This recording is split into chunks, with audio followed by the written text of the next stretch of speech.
This is a 31 Pearls production. All rights reserved. Please remember to like, comment, and subscribe. The Kebra Nagast Chapter 80, concerning the King of the Philistines. And behold, the seed of Samson reigned over the Philistines.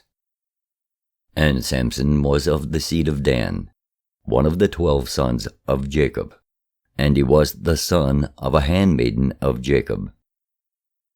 And we will inform you how this Samson came into being. The angel of the Lord appeared to the mother of Samson and said unto her, Keep thyself from all pollution, and company with no man except thy husband. For he who shall be born of thee shall be a Nazarite, holy to the Lord, and he shall be the deliverer of Israel from the hand of the Philistines.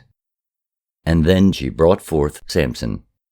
And again the angel appeared unto her and said unto her, Thou shalt not let a razor go upon his head, and he shall neither eat flesh, nor drink wine, and he shall marry no strange woman, but only a woman of his own kin, and from the house of his father.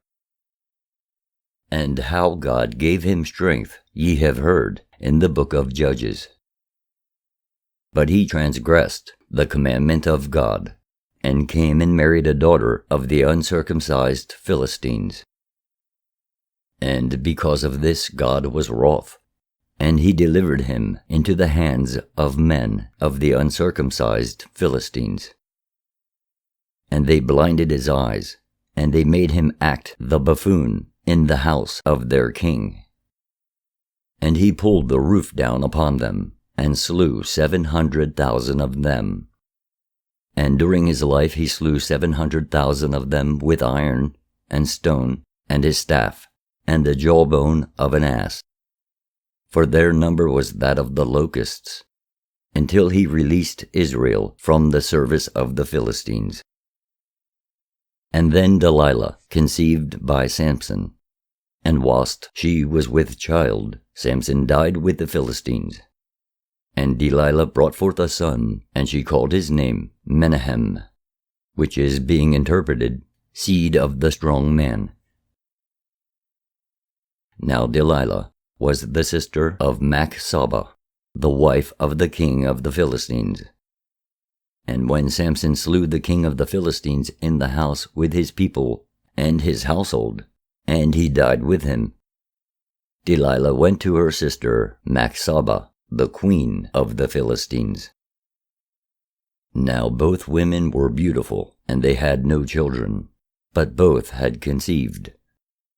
Machsaba had been with child 6 months by Qualison, the king of the Philistines, and Delilah had been with child 4 months by Samson, and the husbands of both were dead. And the 2 women loved each other exceedingly, and their love for each other was not like the love of sisters, but like that of the mother for the child, and of the child for the mother. Even so was their love, and they lived together. And the dominion of those who were left of the slaughter made by Samson in the house of the king was in the hands of Machsaba. For none of the mighty men of war of the kingdom of the Philistines were left, and therefore Machsaba ruled over those that were left.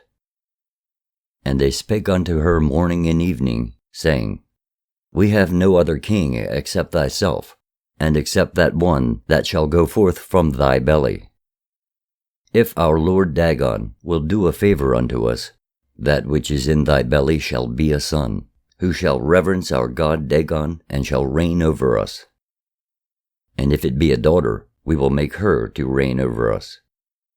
So that thy name, and the name of Qualison, our lord, shall be your memorial over us.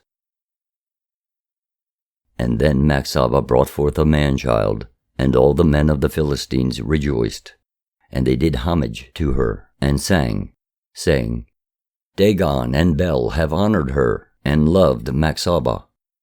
And the seed of Qualison is found again from Machsaba. And Delilah also bore a son, And the 2 women brought up the children in great state and dignity. And when the children were 5 years old, they ate and played together before them.